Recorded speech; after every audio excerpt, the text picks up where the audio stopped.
যুক্তরাষ্ট্র ও ইসরায়েল আবারও ইরানের বিরুদ্ধে সামরিক অভিযান শুরুর প্রস্তুতি নিচ্ছে বলে জানিয়েছে মার্কিন প্রভাবশালী গণমাধ্যম নিউ ইয়র্ক টাইমস। শনিবার প্রকাশিত এক প্রতিবেদনে দাবি করা হয়, ঈদুল আজহার আগেই ইরান নতুন হামলার মুখে পড়তে পারে। প্রতিবেদনে বলা হয়েছে, আগামী সপ্তাহেই ইরানে নতুন সামরিক অভিযান শুরু হওয়ার সম্ভাবনা রয়েছে। মার্কিন প্রেসিডেন্ট ডোনাল্ড ট্রাম্পের উপদেষ্টারা সম্ভাব্য হামলার বিভিন্ন পরিকল্পনা তৈরি করেছেন, তবে এ বিষয়ে এখনও চূড়ান্ত সিদ্ধান্ত হয়নি।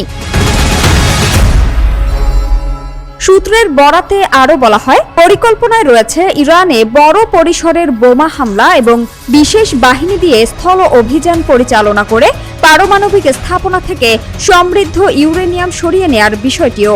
এর আগে মার্কিন সংবাদ মাধ্যম এনবিসি নিউজ জানায়, যুদ্ধবিরতি ভেঙে গেলে নতুন অভিযানের নাম হতে পারে অপারেশন স্লেজহ্যামার। প্রতিবেদন অনুযায়ী এবারের হামলা ২৮ ফেব্রুয়ারি শুরু হওয়া অপারেশন এপিক ফিউরির চেয়ে কয়েক গুণ বেশি ভয়াবহ হবে।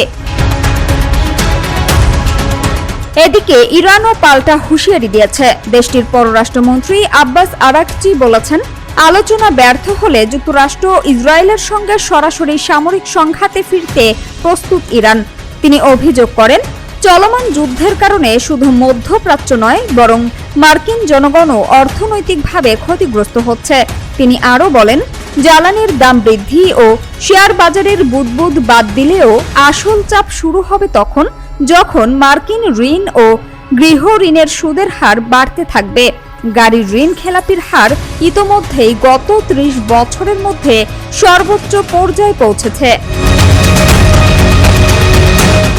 বিশ্লেষকদের মতে, এই উত্তেজনা অব্যাহত থাকলে হরমুজ প্রণালীর নিরাপত্তা ও বৈশ্বিক জ্বালানি বাজারে বড় ধরনের অস্থিরতা তৈরি হতে পারে, যা বিশ্ব অর্থনীতিতেও প্রভাব ফেলবে।